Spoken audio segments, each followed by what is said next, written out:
everybody. Welcome to Monsters Lounge. It's me, Jeni. Hi, I'm Tressa. Hooray! Yay! Yeah, I've discovered that I started to dance now in our intro to the song quietly in my chair. It's very danceable. Well, you know what? Pretty soon I'm just going to click the old unmute button and start adding my own lyrics. Oh, you can't. But go ahead. I'm going to try. I'm going to try real hard. I approve. And we have a wild story, which I was completely unaware of for the majority of my life. I don't know why I would be aware of it before that, but it's a wild story, and we have a great guest on. Who's that? Friend.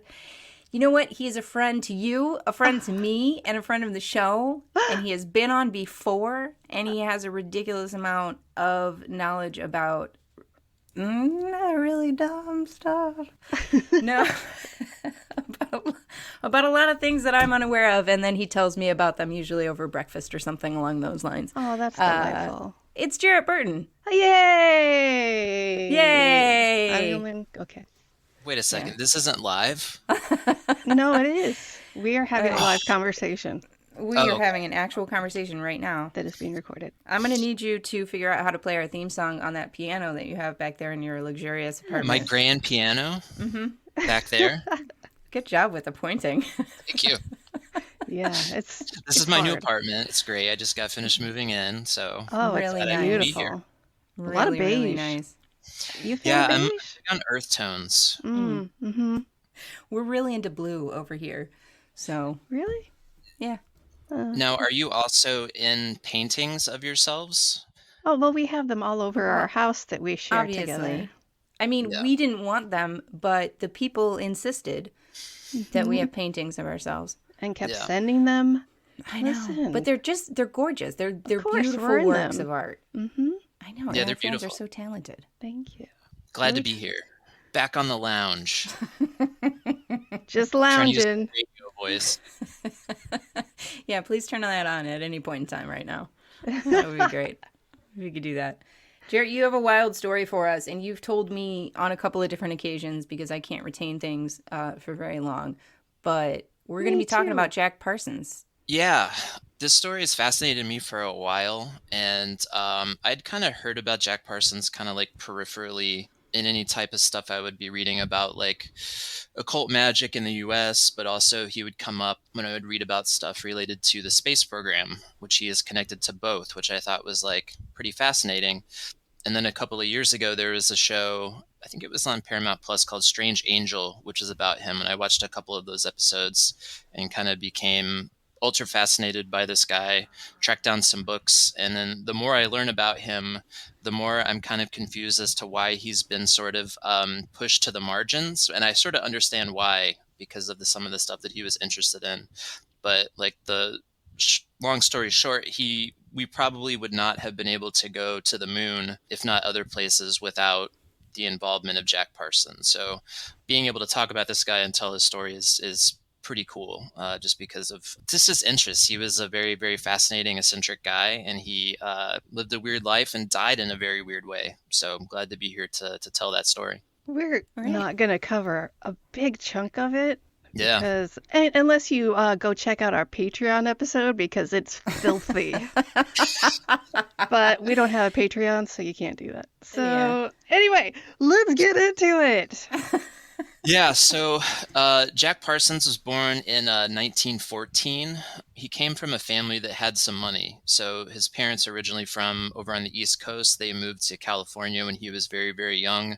That's where Jack grew up, spent the majority of his life in Southern California. His dad left pretty early on. He was what they called a serial adulterer. And believe it or not, back then you could actually get arrested for that. So his dad was a serial adulterer and had to leave the state. Now, a serial adulterer, that means he likes to pay bills on time and take care of responsibilities really That's- well. Tea, That's right? serial adulting. Oh, I'm confusing There's the two. difference. Okay. Okay. Yeah, but close. You're Yeah. close. Yeah. So he dips back out to the East Coast. So Jack grew up without his dad around. So he mostly grew up just with his mom, who, like I said, had some money just from her family. And so Jack grew up in this big house in Southern California. mostly with like domestic servants, and was kind of a, I mean, I'll just be straight up because I was like this. He was a nerd. Like he was really into science fiction. Like this is like when Not kind of, me. yeah, I know. Well, you guys are super cool. Well, we are. I'm Always the since nerd. birth. Yeah. Yeah. I've known Uh, this about you for years now that yeah. you were a nerd. Yeah. But this was like when science fiction and like the pulp magazines were kind of taking off, like in the late 20s, early 30s. Sci-fi was like this thing he became obsessed with. So kind of this nerdy guy already starts to become obsessed with not only science fiction and like horror pulps, but also like the idea of like the atomic age. So he's starting to read all these magazines about one day man's going to go to the moon. He kind of becomes obsessed with space, and then like the apparatus of like how we were going to get there. So rocketry at that point had really not been developed, at least to the point that we needed to go into space. So Jack became like this self-taught rocketry expert. He was never really, really good in school. He was dyslexic. So majority of the stuff he did was completely self-taught. So he becomes obsessed with like blowing stuff up, basically. Like that's how he starts to get into this, is finding new and exciting ways to blow stuff up. I love that. Later, Like, what child doesn't love to blow stuff up? Let I me know. make it my hated that. entire That's personality. terrible. What? So And- loud. You didn't blow stuff up when you were a kid? No, I was totally opposite of that. I did not want the loud noises. You were creating things? Yeah, I was making things. Nerd. I know. But he found friends too that liked blowing stuff up as much as he did. And so he had this little crew up into throughout high school who would create these new and very, very exciting ways to blow stuff up. In fact, Jack later in high school took a job at a blasting powder factory. So imagine if you're somebody who already has an interest in blowing stuff up, and now you work in a place where you're given the supplies to be able to blow stuff up. Listen, that's the dream. I'm guessing he took a backpack or a very large satchel to work every day. Or he was asked to be paid in blasting powder. Oh, no, money. No. Thank you. I'm just going to take the scraps of that thing over there and use that. I'll just take that. Thanks. Powder keg stuffed into a JanSpot. What is it? Jansport. Jansport. Yeah, you were a nerd. You don't even know the brand of backpack. I don't think Shut they up, had Jerry. Jansports back then. No. They may have. He had one. He Yeah, made he them. invented He's it. the birther of it. It had so many pockets for exploding things. Is really what it comes down to. He needed more pockets. For exploding things? For You would exploding explode things in the TNT. pockets? You know those fuses? They get fuses, right? Well, it was the Exploding 30s. I things? think they had the stick with the bandana tied onto it, and that's how they carried stuff around. Right, the bindle. Uh-huh. The bindle. Yes, It had a yeah, little bindle. patch that said JanSport on it. Come on, you guys. Catch up. Here, side note, can we bring that back? Can we just start walking around with bindles? Yes. Can I make that a request of the three of us right now? Yes. The hobo look. Perfect. Yes. Mm. I mean, I'm already on it, so give me a bindle and I'm set. We're getting there. I can make those because I spent my childhood making things.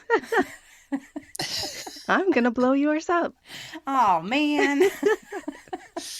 Gets a job at a blasting powder factory, every kid's dream. But him and a buddy of his just continue to create these new types of explosions, like even working with like aluminum, like souped up cherry bombs. They're out in the back garden blowing stuff up. For him, this was like more than just a hobby. This was like his obsession, was learning how to blow stuff up. A way of life. I know.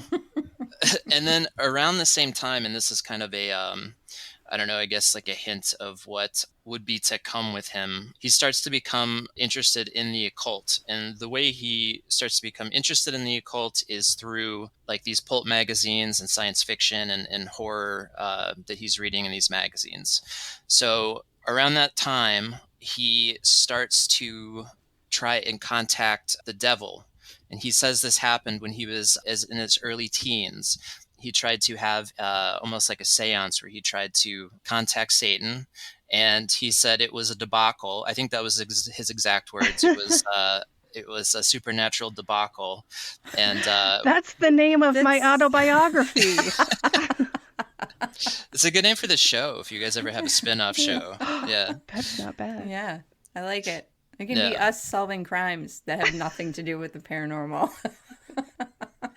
It will be very boring. Oh, yeah. But he has, he tries to contact the devil, and something happened because whatever it was kind of freaked him out enough to the point where he kind of put that stuff away for a few years after that. But it was interesting that even at an early age, he was trying to kind of experiment with occult-related stuff, which would obviously be a huge part of his life later on, because this man absolutely led kind of a double life of science and the occult.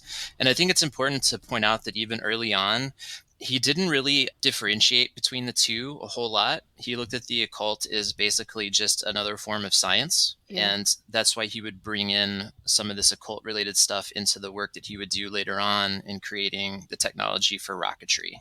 But that was his first bit, was trying to have a seance and bring the devil into his bedroom. Huh. Who hasn't done that? Again, I me. haven't. Yeah, me neither. Again, I have to say I missed that part of the childhood experience. Apparently, oddly enough. Yeah, I didn't do that either. Yeah. But yeah, so like I said, he wasn't that great of a student. When he graduated high school, it was around the time of the Great Depression.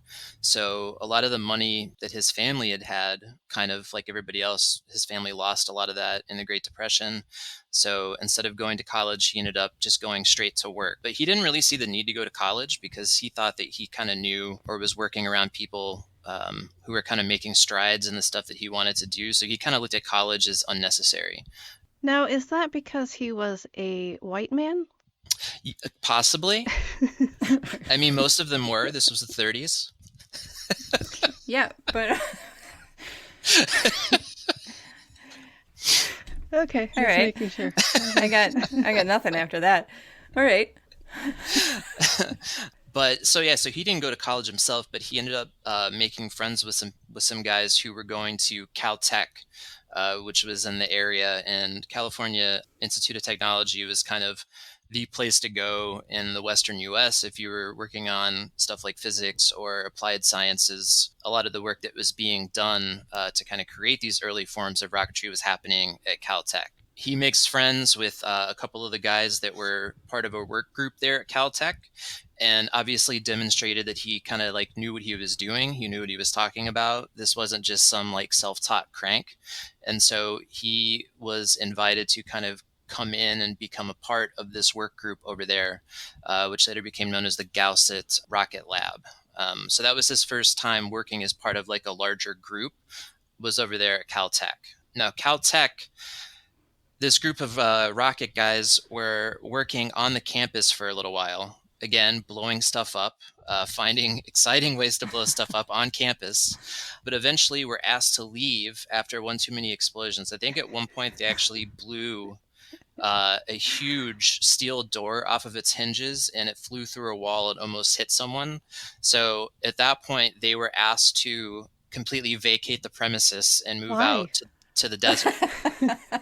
I thought flying steel doors was a part of college. Was it not for you guys? Yeah, I thought I saw that in like Animal House or something. Right?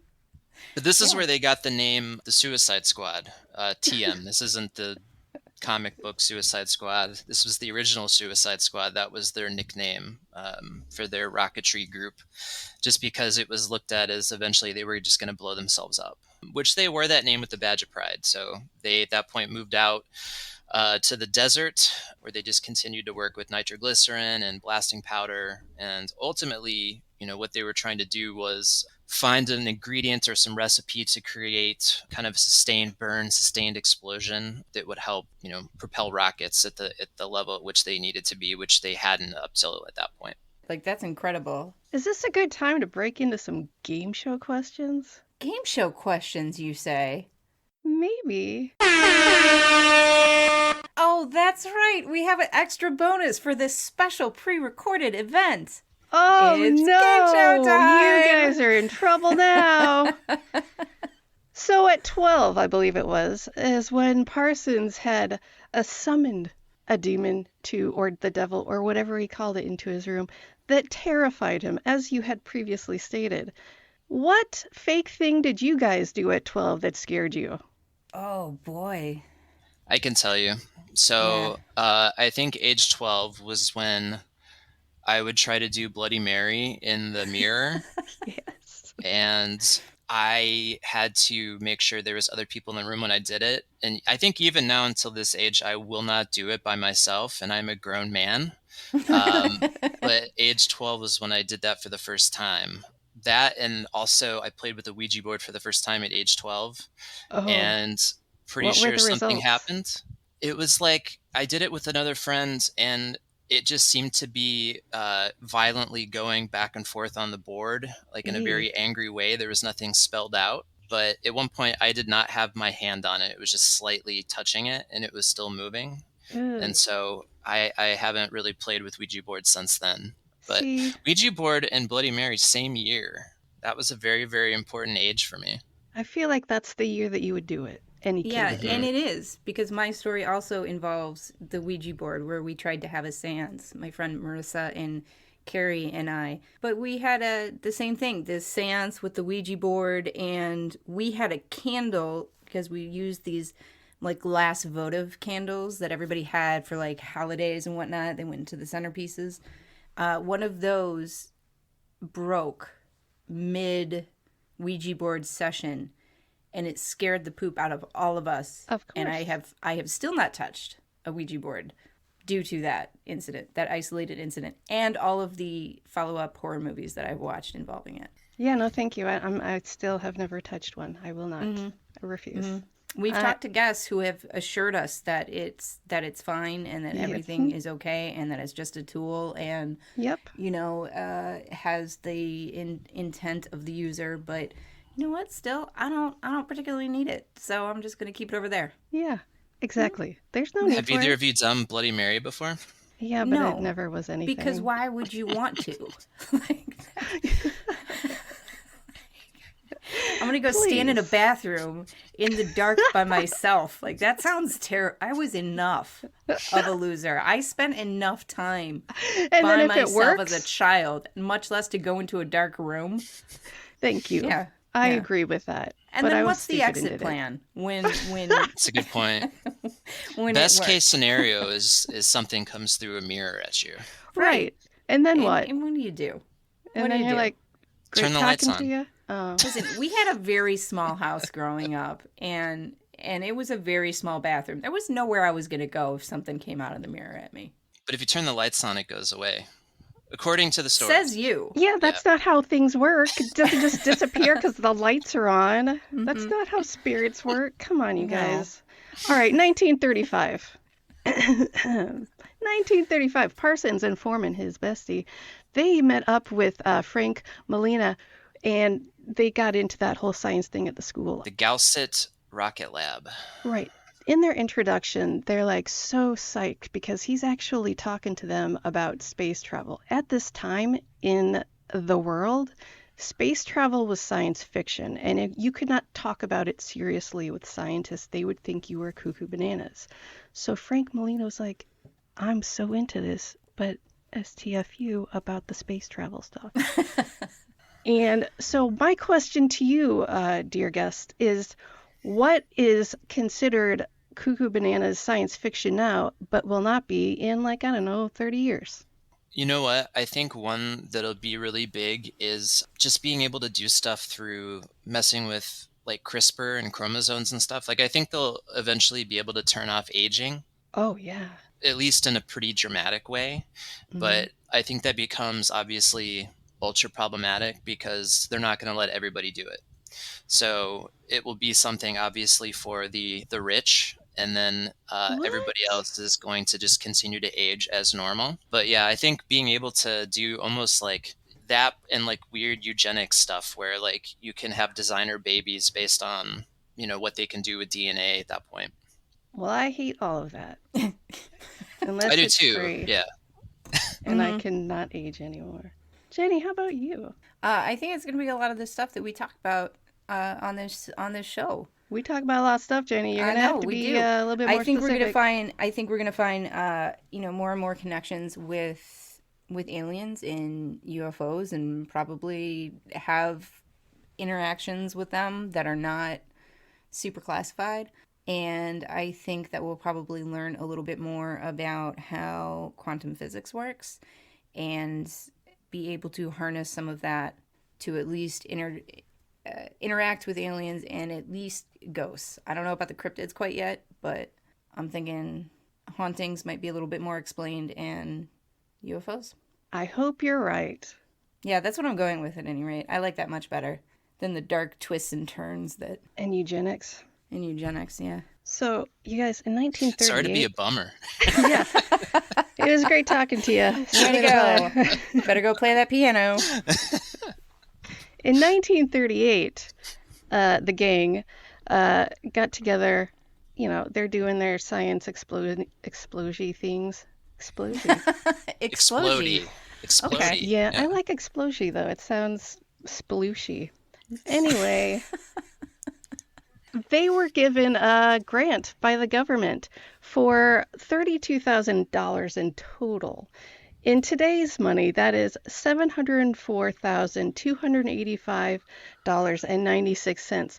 Now, if you did not graduate college like myself and you had a hobby you were really into, what would the government give you $704,285.96 to do? So no questions asked, 700K. Uh-huh. And I look at it as a grant. Yeah. Yep. I would go to the national parks and do mapping of the various mineral deposits that are there and try to tie them in with unusual and paranormal events that occur within those parks. Oh, now you got me. And then we would definitely have some sort of map of the Grand Canyon, because there are a ton of those caves in the Grand Canyon that have not even been discovered and very few have been explored. You know, you lost me with mapping, but then you got me right back with all that other junk. Thank you, Jeni. Naturally. So if you're going to the national parks, I would probably go and try to do something maybe similar in Eastern Kentucky, West Virginia area, where there's like the huge electromagnetic anomalies happening. Yeah. And maybe buy like a tiny house that I can plop somewhere right in the middle, or some kind of customized van. Some deluxe camper. Exactly. And then try to commune with the Mothman.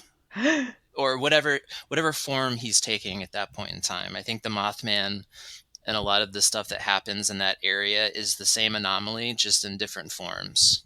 So I think I would probably try to explore out there, including the big cave systems. So the Eastern Kentucky cave systems as well. Oh, that would be then we could work together at some point about the cave systems, and we could meet underground. We would each go in. And that's how we would get our next grant to study how those things all connect and what their tie-in is to both UFO and Bigfoot.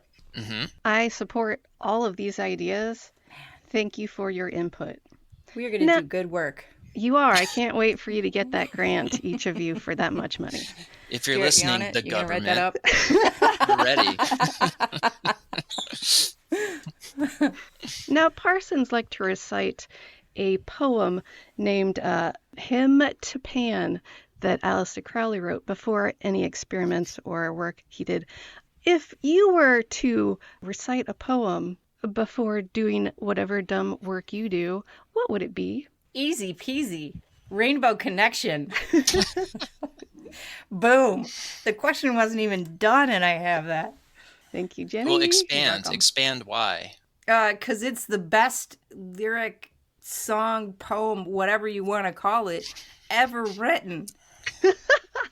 It's all about awesomeness and magic and stars and friends and the show. The best things in life. You can't be sad hearing that ever. That's almost like a whole manifestation thing you got going on. I like it. Yeah, you can't be upset around Kermit or anything Kermit related. Wait, is he going to be there with you reciting Well, that's what you think about when you're reciting the Who doesn't think about Kermit? First of all, a lot. Secondly, during the Rainbow Connection. How did you not see this sort of enthusiasm coming when you wrote this question? I don't know. I thought you would be like, ugh, poems. Shut up. You I gotta gotta be say, chill. No. I don't, and I'm not making this up. I don't know any poems off the top of my head, so it would probably be. Could I do like a dirty limerick or something? 100%. It's your life. Yeah, I would do the Man from Nantucket dirty limerick That tracks. And why? because that's the only one I can think of, That tracks. That's great. and it has profanity in it. Uh-huh. And oftentimes I hear him just mumbling it. Hmm. That's great. Hey guys, we're going to go to break. We'll be back in just a second.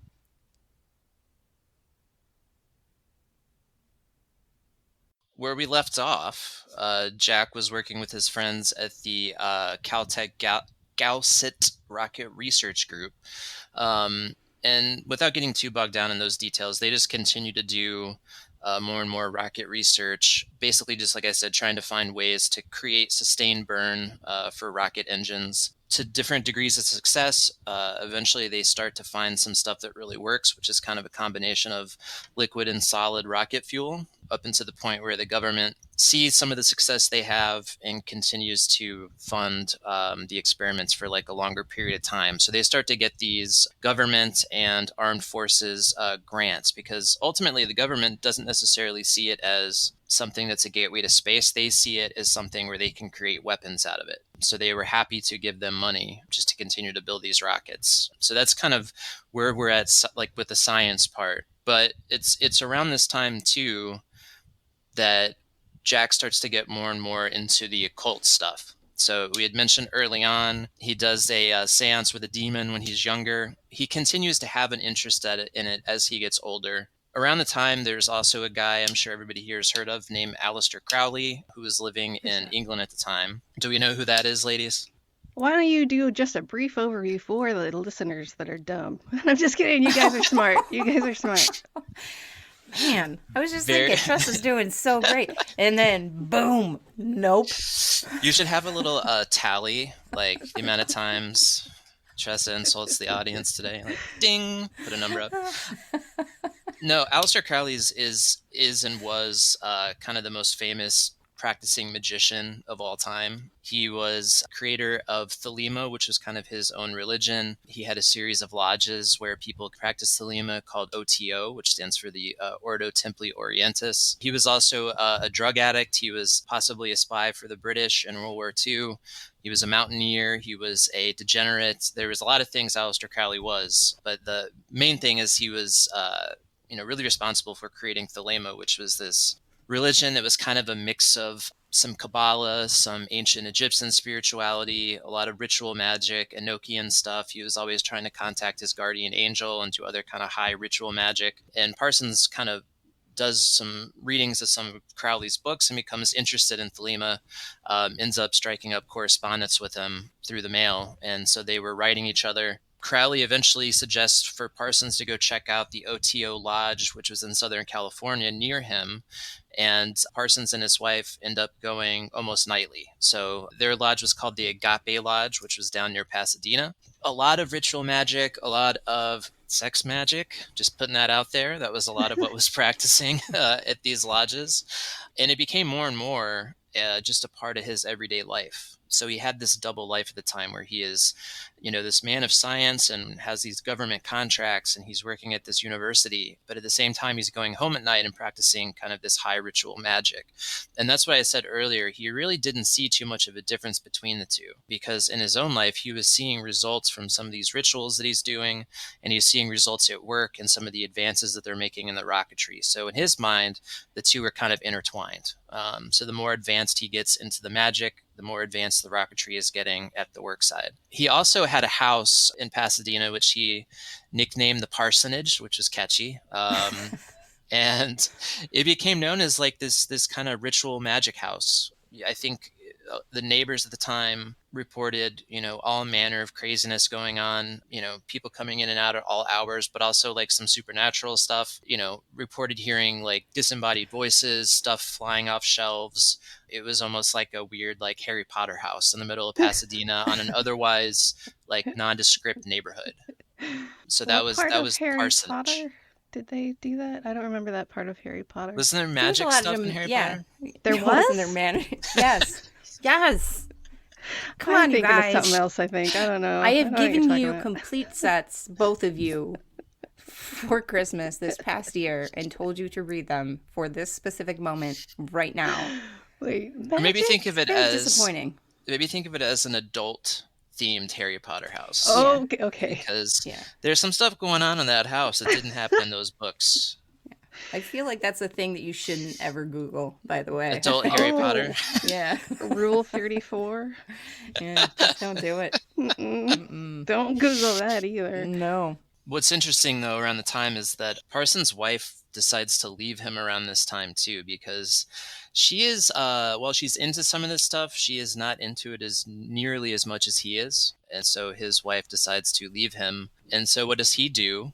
He starts a love affair with his now ex-wife's younger sister, who at the time when they started seeing each other, I'll use that as the euphemism, she was about 18 or 19 years old. So now Parsons slid right in. Listen, it's pretty much legal. And in that house, it was very much like libertarian, free love, like proto-hippie as far as like the actual like physical relationships between people in that house. And the sex magic was just a huge part of the ritual and what they were doing through that temple. Parsons didn't really think twice about having multiple partners, including the younger sister of his now ex-wife. Sure, why? Why would he? Yeah, I mean, you gotta type.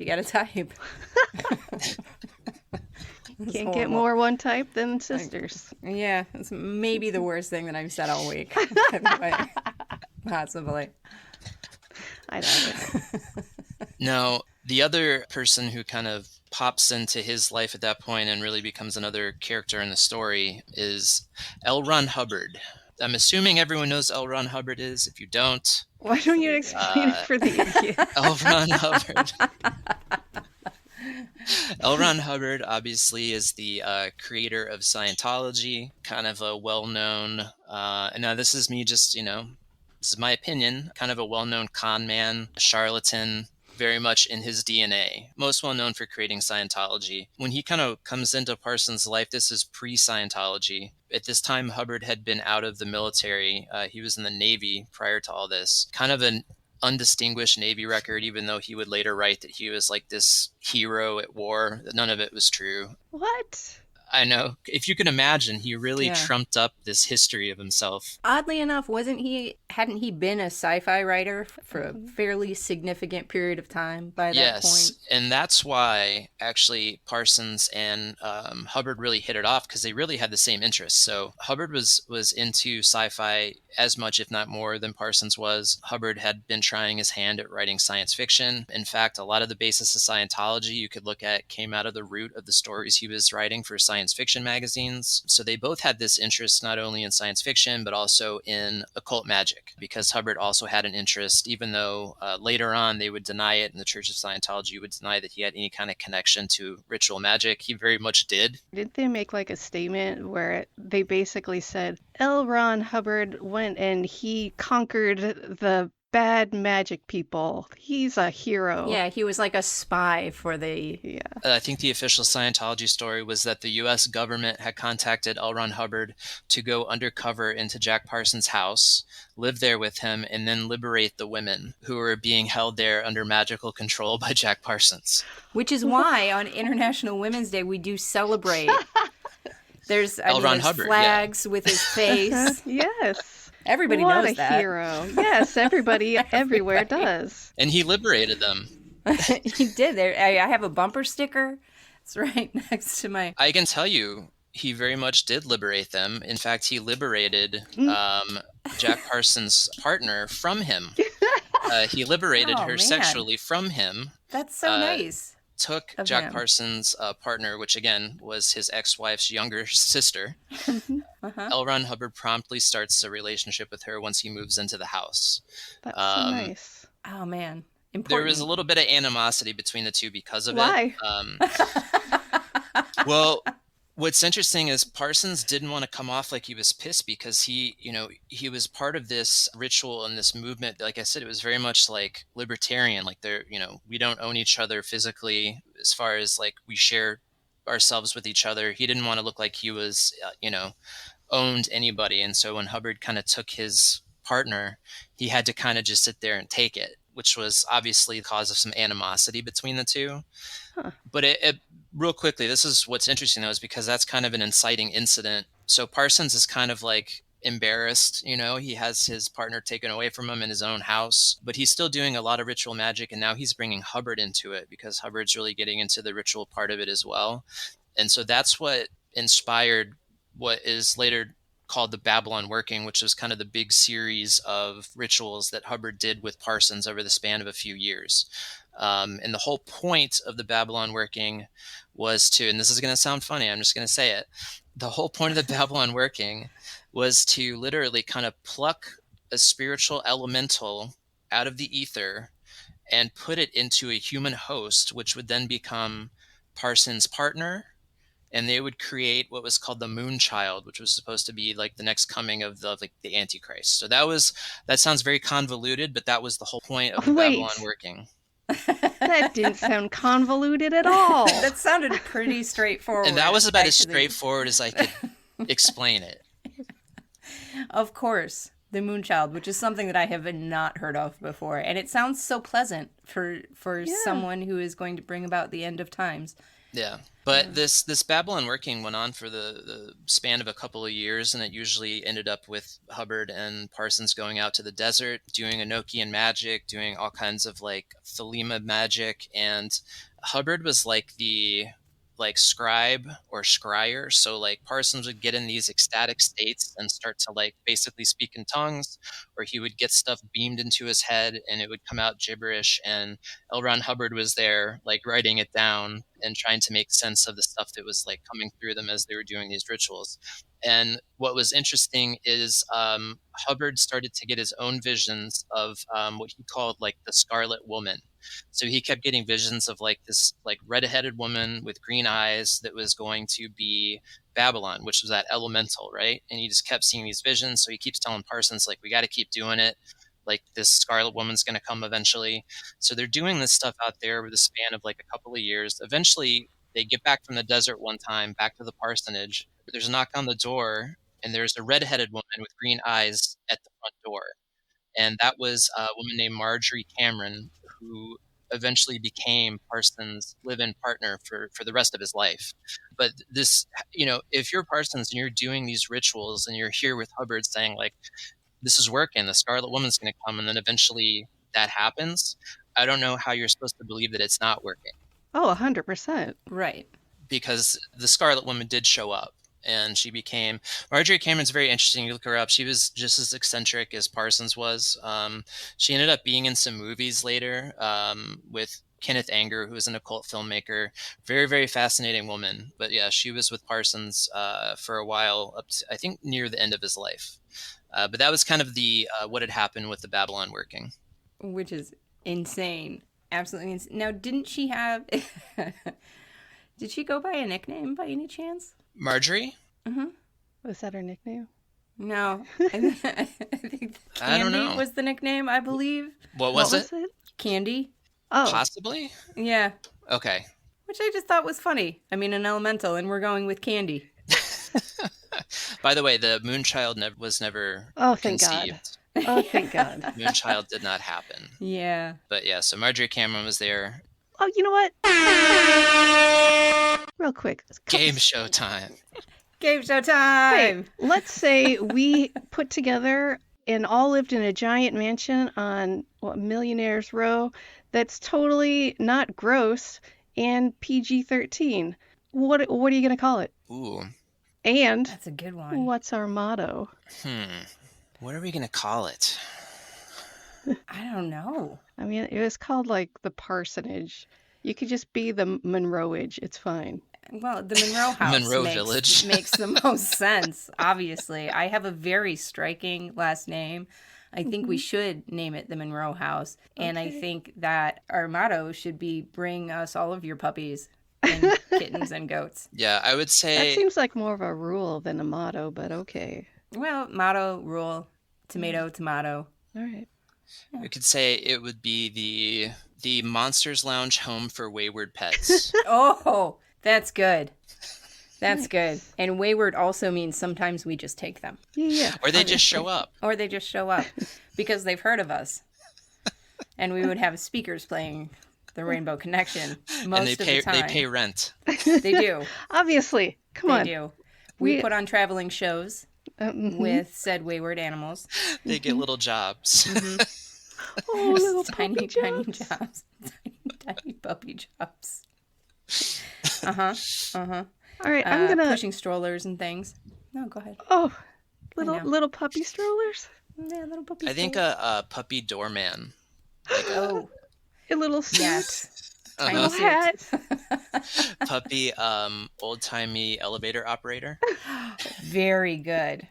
Very, very good. He has trouble with the gate, but that's okay. We'll do something so that doesn't happen. Mm-hmm. I want to talk just a little bit. I don't want to talk about this guy that much, but just a little bit about Aleister Crowley. As a child, it was reported that he was only allowed to read the Bible. So my question to you is, what book is your child only allowed to read? Only it's exclusively. It's another good one, too. Thank You want to teach them about life, but you also want to protect their little childhood. And kind of mess with them as well. Yeah. All of those things. Dianetics by L. Ron Hubbard.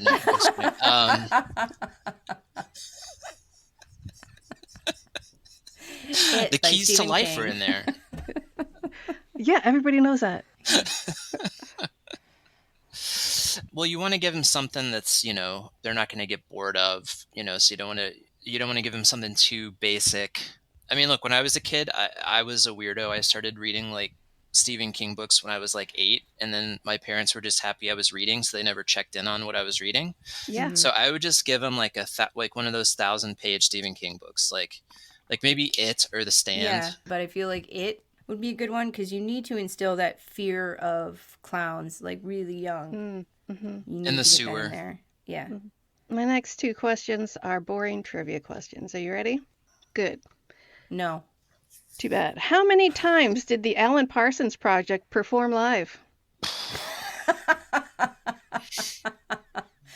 5. You just wait a second. For this question, did you just look up Parsons and then you got the Alan Parsons No, Project? somebody said something to me and I was like, oh yeah, I'm going to do that. I'm going to say 0. Incorrect. Okay. You're going to go with 5? The answer is 1 at the night of the proms in October 1990. Thank you. It was too complicated to do at the time when they were popular.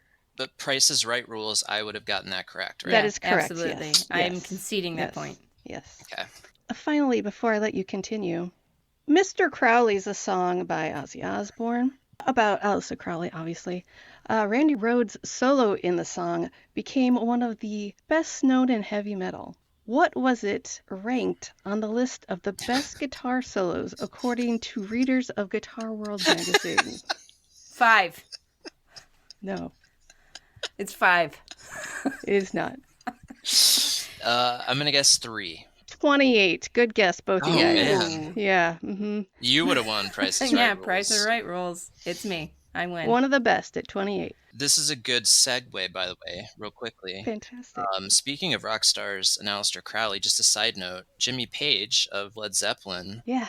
later by the Boleskine House, which was Aleister Crowley's house in Scotland, which was on a loch, as they call lakes, which I think was on the one where the Loch Ness Monster is. I could be wrong on that, but he bought Crowley's house Loch Ness. and tried to restore it because it was like really run down and he was never there. But the caretaker said that he would see like black shadow people all the time in the house, and it was a regular spook show over there. Rock stars were very into Aleister Crowley. A lot of them still are on the metal side of things. Just this quick side note. But I think we're going to get into real quickly L. Ron Hubbard and the way him and Parsons kind of parted ways. Yeah, we yes. That's a great part. This is one of my favorite stories, and I sometimes can't tell it without laughing because it sounds like slapstick comedy.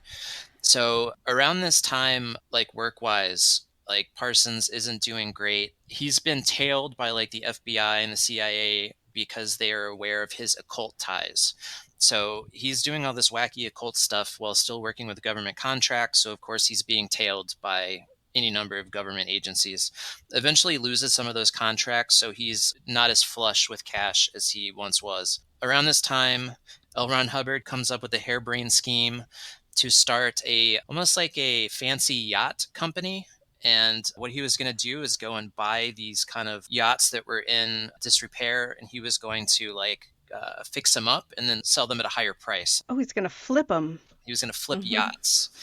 Parsons, as smart as he was also very dumb when it came to this stuff, and or naive at least. And so he gave L. Ron Hubbard $20,000, which, that was $20,000 at the time. I'm not sure what that is now. It's probably in the hundreds and hundreds of thousands of dollars. But he gave it to L. Ron Hubbard to go and start this yacht company.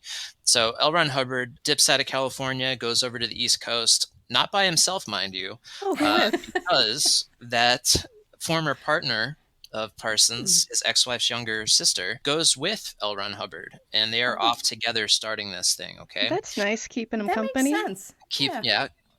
Starting the business, giving him some support. The thing is, L. Ron Hubbard had no plans on including Parsons in on any of this, so he did take the money.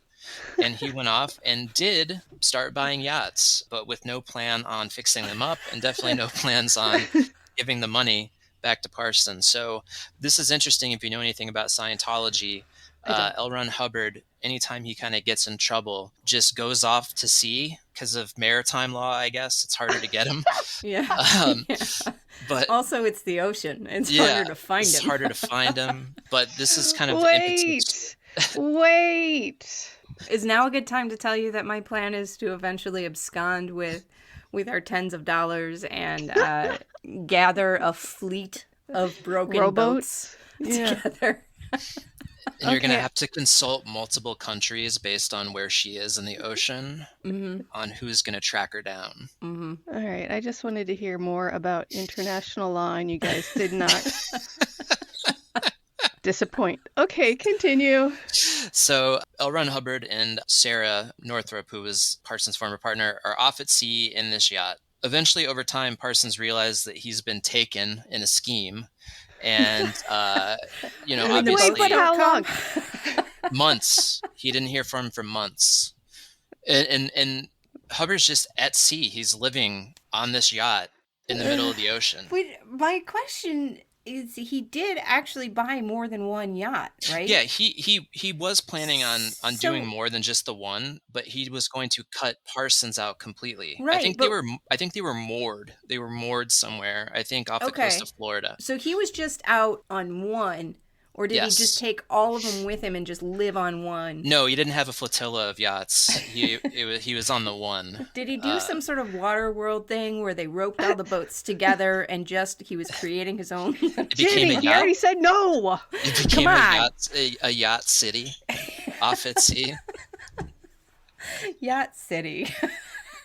Now, the way that this story ends, there's two different versions of the story. There's the kind of like official, not weird ending, which is Parsons tried to take. Well, and I'll tell you the boring one first, and then I'll tell you the good one. The boring one is that Parsons took Hubbard to court and eventually got some of the money back, not all of it.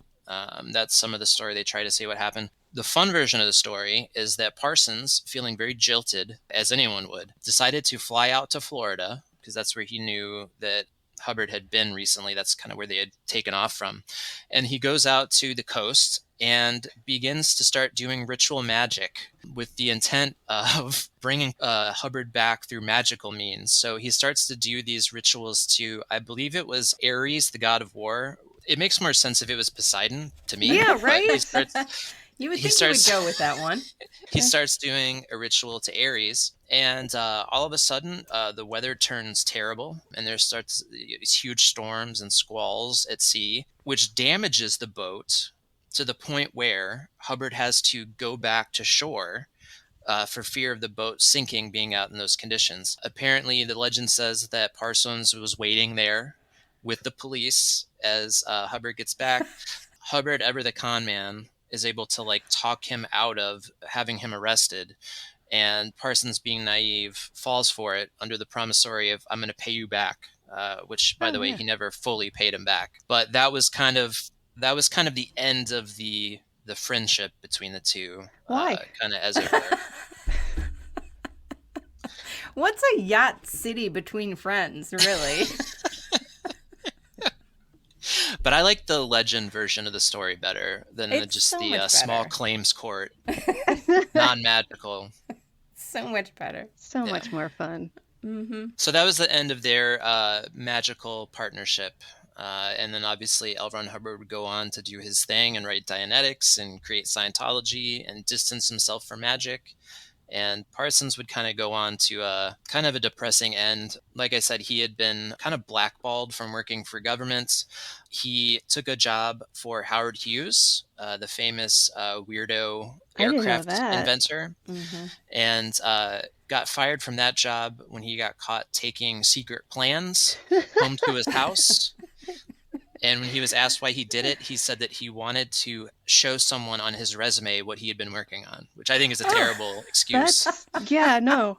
I wanted to show people this top secret thing. I think that's great. I mean, what better way to get a high security job than to show the things that you stole from your last high security job?